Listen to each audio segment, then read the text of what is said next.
Final Fantasy Pixel Remaster is the latest version of the original game Final Fantasy, released in 1987 by Square, now SquareEnix. The original game was an 8-bit JRPG that was expected to be the game developer's last game, hence the name Final in the title.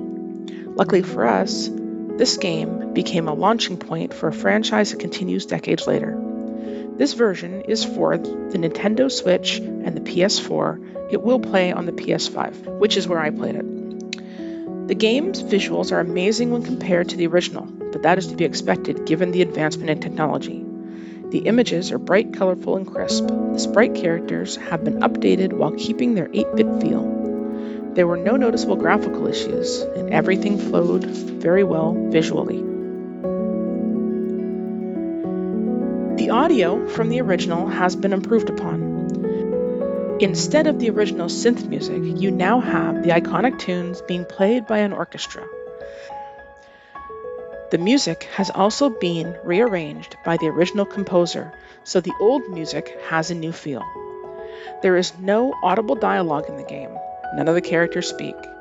It is all text-based, so all the voices will have to come from in your own head.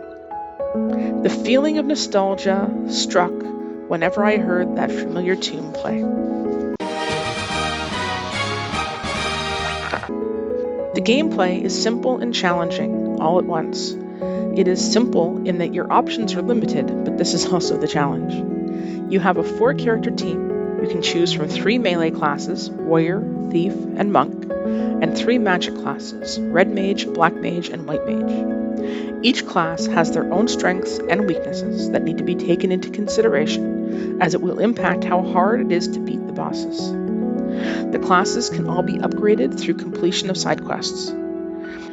Leveling is straightforward. Kill stuff for money, prizes, and experience. If you lose, your team dies.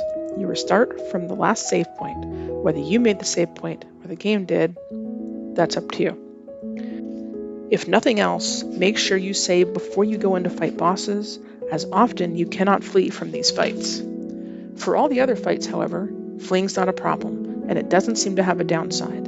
You just heal up and try again. There's no apparent loss of experience or money.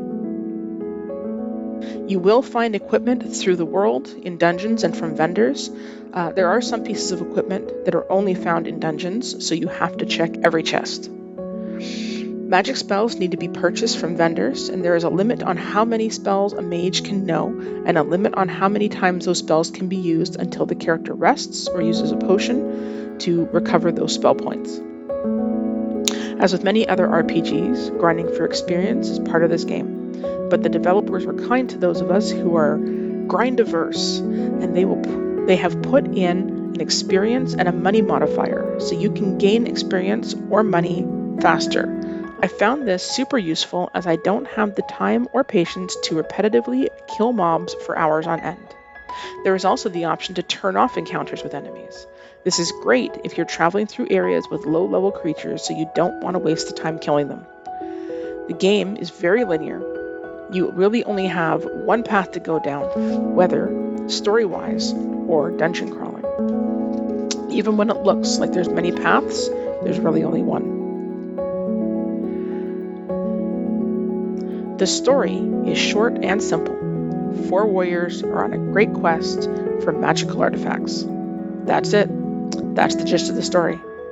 On the journey to find the artifacts, you will meet characters who will give you side quests that move the story forward or give you something useful to complete your mission. The characters are not developed beyond their class. I found I was more attached to the Black Mage, but that was due to liking the Black Mage VV. Again, nostalgia. Despite the story being simple and character development virtually non-existent, I found it to be engaging and entertaining. I don't know that I actually cared about the characters as individuals, but I was motivated to see how the story ended.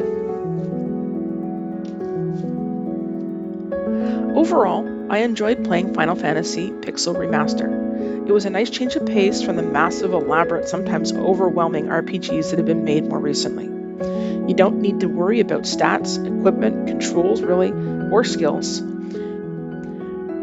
Your options are limited, and that simplicity allows you to explore the world at a leisurely pace while listening to the amazing soundtrack.